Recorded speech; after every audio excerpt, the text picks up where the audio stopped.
Hi, my name is Kirk Mudle. Thank you for coming to this presentation, A Gift to Another Age, Evaluating Virtual Machines for the Preservation of Video Games at MoMA. This presentation is a preservation implementation project for MoMA's video game collection, using the 1993 computer game Myst as a sample record. This game was selected in order to assess the risks, challenges, and opportunities when using virtual machines for the long-term preservation and exhibition of computer and software-based art, such as video games. By the end of my project, my deliverables to MoMA will consist of a self-contained virtual machine package installed with Myst, along with detailed documentation on how it was configured. So for this presentation, after giving a brief introduction to Myst and a few key concepts, I'll go over the first stage of my research, which involved identifying the requirements for preserving Myst. Then I'll introduce in more detail the three alternative virtual machine softwares that were tested. Then I'll review my control experiment, where I documented Myst running natively on a Power Mac G4 at MoMA. Then I'll go over the results of my emulation tests by comparing each software's performance to the control experiment. And finally, I'll conclude with some preliminary conclusions. In the classic 1993 adventure game Myst, the player is sucked into an enchanted book that houses an island filled with mysteries and mind-bending puzzles. Solving all the puzzles in one of the game's ages allows the player to travel to different ages that are filled with even more complex puzzles. Over the course of the game, players may peruse a half-dozen lengthy virtual books containing lore about the game's world and characters. One of these diaries contains the following quote: "I think of this age as a gift to myself that I will wrap up and open someday in the future, only to discover that it has changed so much that indeed it is a surprise." This ominous line is written by one of the game's main characters, Artis. It references the strange way that time operates on the island. Reading further, the player will discover that the characters of Myst have the godlike power to write worlds into existence in the form of books. The books themselves act as gateways to their corresponding ages. In these ages, time moves exponentially faster than in real life. The events of Myst take place after Artis stumbles across a rather unpleasant surprise in one of these ages. His two sons have gone mad with power and set fire to most of the books in his library, rendering their ages inaccessible. Myst is one of 14 titles that MoMA acquired in 2012 in their first wave of video game acquisitions. During the acquisition, the museum received an original CD-ROM of Myst for Macintosh computers and the game's source code. In 2022, MoMA's conservators created a disk image for the CD-ROM and stored it in their secure digital repository. However, even with the original CD-ROM and disk image, MoMA currently has no way to access the game without relying on aging and vulnerable legacy hardware, namely a Power Mac G4 running Mac OS 9, an operating system that hasn't been supported by its original manufacturer and copyright holder, Apple, since 2001. Much like the burned books in Myst's library, these operating systems and the proprietary hardware they run on are now obsolete. One solution to the problem of hardware and software obsolescence is emulation. Put very simply, emulation is the capacity of a device or software to replicate the behavior of a different device or software. A virtual machine is a virtual environment that functions as a virtual computer system on a physical computer. This is essentially another type of emulation, but instead of emulating a self-contained hardware system like a video game console, a VM emulates an entire computer system with its own CPU, memory, network interface, and storage. These machines make it possible to run obsolete operating systems for the purpose of accessing legacy software applications. Many VM softwares are also portable in the sense that they can be packaged as self-contained files and transferred between different computers. More on that later. At this stage, the focus of this thesis is to evaluate the use of virtual machines from two different but related perspectives. First, through a comparison between the performance of three different virtual machine softwares: Sheepshaver, QEMU, and Yale's Emulation as a Service Infrastructure Platform, or EASY. And second, by building and testing portable virtual machines that could be used in order to access and exhibit Myst into the future. Involved identifying what is required to preserve a computer game like Myst. Both the basic history requirements and the significant properties of a digital object must be defined in order to make informed preservation decisions. One of the most important considerations at this stage was selecting the appropriate operating system for the emulation tests. However, since the computer I was using for the control experiment was already using Mac OS 9, that decision was kind of determined for me. Before moving forward, it's necessary to give a little background about this particular operating system. Mac OS 9 is the 9th major release of Apple's operating system, and is considered the last of the classic Mac OS line, before they transitioned to Mac OS X. It was introduced on October 23, 1999, and discontinued in late 2001. OS 9 received about 6 updates over its short lifespan. Some of these were insignificant, like version 9.0.4, which was just a collection of bug fixes, but others came with very significant changes, like 9.1. In this update, Apple introduced the Memory Management Unit, which primarily performed virtual memory functions and also happens to be a particularly challenging piece of hardware to emulate. For example, Sheepshaver can only emulate up to OS 9.0.4 specifically because of the complexities of the MMU. So the final update for the classic Mac OS was version 9.2.2, which was released on December 5th, 2001. When discussing this era of Mac operating systems, it is also important to understand a little bit about PowerPC CPUs. Mac OS 9 worked on the PowerPC architecture, which is a reduced instruction set computer architecture originally created by the Apple-IBM Motorola Alliance, known as AIM, in 1991. The PPC architecture is perhaps most notably associated with several models of Mac computers created between 1994 and 2005. The very first version of classic Mac OS to work on this was Mac OS 7. In 2005, Apple migrated the CPUs of their Mac computers to Intel processors, specifically the Intel's x86 architecture. Different generations of PowerPC are distinguished by the letter G. Apple popularized the term G3 when they released the PowerMac and PowerBook G3 in 1997, and the PowerMac G4 was the computer that is used for my control experiment. So emulating PowerPC-based operating systems presents a number of unique challenges compared to other computer architectures. For one, they're simply more complex and require more processing power to emulate. Unlike other architectures, crucial components such as the audio chips and hard drive controllers are proprietary. This is problematic because little information is publicly available from Apple regarding these legacy hardware units. Moving on, in order to properly identify the requirements for preserving a computer game like Myst, I also had to identify its significant properties. The significant properties of a digital object refers to the properties that impact the object's quality, usability, rendering, and behavior. In their 2007 thesis, Mark Gutenbrunner outlined a useful framework for significant properties of console video games. For the purposes of this project, I've adapted and simplified their metrics into 4 categories that apply to most classic computer games: speed, sound, graphics, and input or interactivity. All of these properties contribute to creating the authentic look and feel of the game. I use these factors as the metrics for evaluating the performance of my configured emulators. So for the speed category, I evaluate how accurately each preservation solution recreated the original speed of the game. In the context of virtual machines, this entailed examining how much faster or slower the virtualization software played the game. The primary graphic characteristics of video games are the image quality and frame rate. This category can be divided into several other subcharacteristics depending on whether a game relies primarily on 2-dimensional or 3-dimensional graphics, or both. In the case of Myst, the game's graphics were created using a combination of 2D and 3D. The game's maps were modeled entirely in 3D using the Stratavision 3D and Macromedia software. The artist then maneuvered a virtual camera around the environments in order to capture images that would serve as the player's perspective.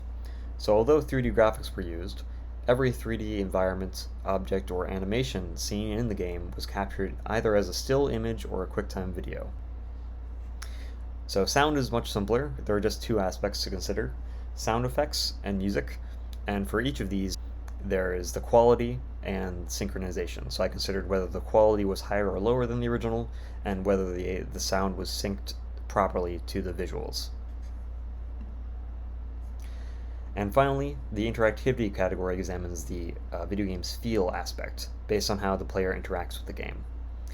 For this category, I looked at whether the emulator supported keyboard and mouse input, since that was the only control option the original game had, and I looked at whether there was any response delay between the user's input and the game's response. At this point, it's important to note that these were all measured based on my own subjective interpretation as the player and author. I did not use any software to measure input lag. In MIST, there are also several keyboard commands used for essential game operations, such as saving, changing the speed of transitions, dropping objects, and so on.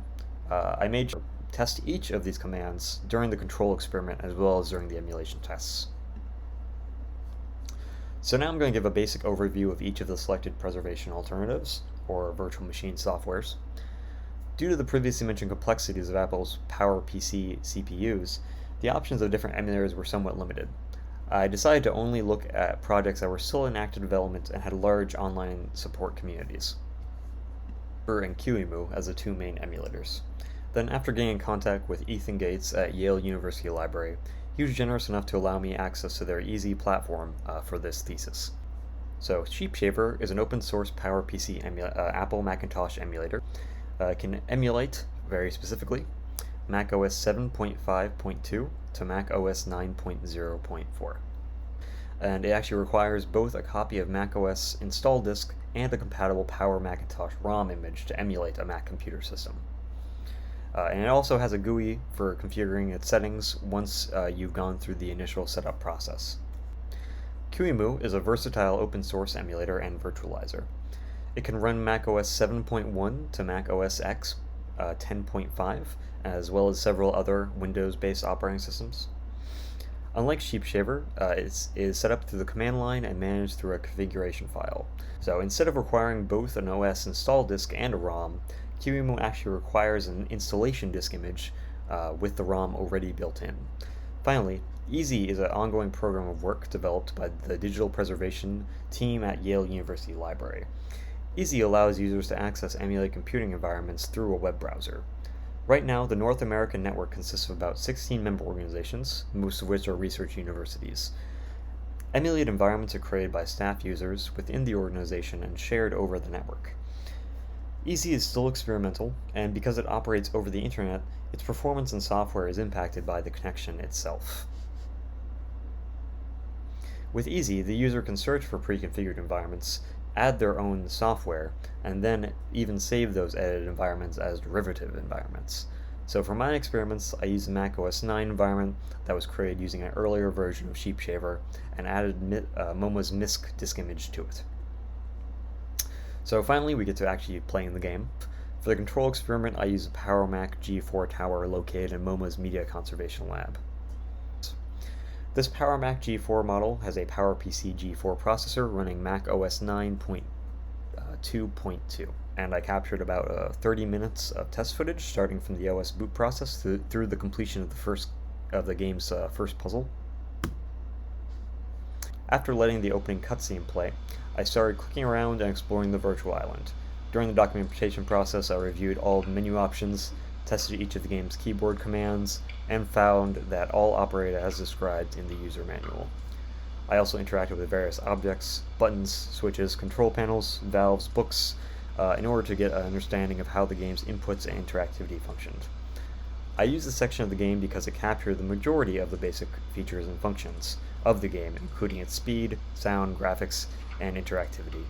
So those pre-rendered videos and animations and turning animations and so on. And now moving on to the emulation tests. So this is a chart of each of the guest OS environments as they compare to the control environment. As a side note, that in order to set up SheepShaver and QEMU, I relied entirely on online guides and unofficial community forums, especially the Immaculation Wiki and forum. At first, the overall speed of the game's performance, transition animations, and OS boot speed were noticeably faster. I was actually able to correct this inaccuracy by disabling the JIT compiler in the settings. JIT stands for just in time. QEMU was overall the most accurate of the three emulators in terms of speed, straight out of the box, so to speak. Then with the EASY environment, As expected, the performance was much laggier and slower than the control, making it very frustrating to play the game, almost making it unplayable. Okay. And here on screen right now is just a comparison of before and after the JIT compiler was enabled and disabled in Sheepshaver. You'll notice that on the right, whenever the player clicks forward, there's a noticeable kind of gradient dissolve animation that plays, as well as a smoother turning animation. Both of these are very important for the game as they help orient the player in space and create a sense of immersion as the player moves around the virtual world. Moving on to sound. Sound in Mac OS 9 environments can be particularly problematic with certain virtual machine softwares. Depending on the specific version of Mac OS, special steps must be followed with both Sheepshaver and QEMU in order to enable sound. These issues can be traced back to the proprietary nature of the audio chips in the original hardware. Only Sheepshaver had any kind of sound output during emulation. Easy had no sound output for reasons that are yet to be determined, possibly because it was using an earlier version of Sheepshaver.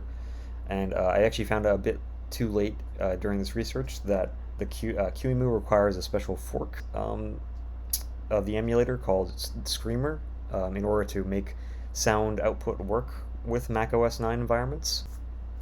So moving on to input and interactivity. Sheepshaver and Easy automatically supported keyboard and mouse. QEMU also supported keyboard and mouse, but required a specific argument to be included in the command file that would correspond with the version of Mac OS 9. There was no input lag detected in either Sheepshaver or QEMU. Easy, on the other hand, had mouse movement that was very laggy and even slippery at times, so much so that it was difficult to even drag and drop the files of Mist from the disk to the hard disk. I found that all of the keyboard commands in both Sheepshaver and QEMU worked except for the space plus command option, which brings up the menu bar in the game. In Easy, several of the commands did not work properly because they were actually overpowered by the browser's key inputs. So, for example, when pressing Command plus Q, it didn't quit out of the game, it quit out of the entire web browser. So moving on to, finally, virtual machine packages. So with Sheepshaver, this is a feature that's built in and supported quite actively in development. So all you need to do in order to build a portable Sheepshaver virtual machine, you need to add a compatible ROM file named macOS ROM without an extension to a folder. Then in that folder you can add a key codes file, which is actually an optional step if you want to use a keyboard other than US QWERTY keyboard layout. Then add a empty file named preferences without an extension to the folder. And one thing that I discovered during this testing was that you actually can't use any simple text editor to do this. You need to use something like, say, Sublime Text, because the text edit built into, say, Mac operating systems, even if you save something without an extension, it automatically includes the header with RTF information built in, which will cause the file not to work properly. Then if you add .sheepvm extension to the folder name, it should automatically become a Sheepshaver icon. And from there you'll actually be able to begin the configuration process just like you would with any other Sheepshaver emulator. Then if you include a sheepshaver.app file in the folder itself, that will make the virtual machine work on other environments that have never had Sheepshaver installed, so that the virtual machine will be able to boot automatically without any installation required. So in order to test this particular feature, after configuring the sheepvm package with Mist already installed on my main host machine, which was a MacBook Pro from 2020, I zipped and uploaded the file to the Internet Archive. I then downloaded the VM on two different Mac environments that had never previously had Sheepshaver installed. So one was an early 2015 MacBook, and the other was a 2019 MacBook Pro, which was in MoMA's Media Conservation Lab. So this is a table comparing the specs of each of the host machines used during these tests. So this is another part of this experiment that needs a bit more work before the results can be reported on. But very preliminarily, I'm happy to report that I didn't notice any differences between the performance of the Sheep VM package from my original host machine on these two other test host environments. So it appeared to be just as accurate as it was on my original computer. One difference that I did notice was that the Sheep Shaver settings were able to be accessed in the 2015 MacBook, but they were not able to be accessed in the 2019 Mac Pro for some reason. Yet another area that needs a bit more research. So, for some preliminary conclusions, obviously these tests are, this whole experiment is still a work in progress, but I can say at least that Sheep Shaver is much more accessible and has less of a steep learning curve than QEMU. So for the next stages of this research, I plan to look more into the Screamer fork in QEMU, which will hopefully enable sound with the Mac OS 9 environment. And then I also need to do more research into how to make QEMU VMs portable, as that it should be a feature that is supported by the emulator. I just need to do more work to make that happen, to also deliver that to MoMA. Then finally, Easy is an incredibly promising project, but just in its current state is not suitable for video game access or preservation, or really the preservation of complex interactive computer and software-based artwork in general, due to the severe latency issues. And then finally, I'd like to end by saying something somewhat obvious. Virtual machines are powerful and complicated. After conducting these experiments, I am reassured that VMs will be essential preservation tools for software and cultural heritage institutions. But with that being said, much more research is needed to test VMs with more contemporary computer and software-based artwork. Myst is a relatively simple game with simple interactions and simple graphics by today's standards. It can be hardly compared to even a game from 2007 like Portal, let alone the games that are released today. With that, I'd like to thank you for attending this recorded presentation, and I look forward to answering any questions you have in the Q&A. Thank you so much.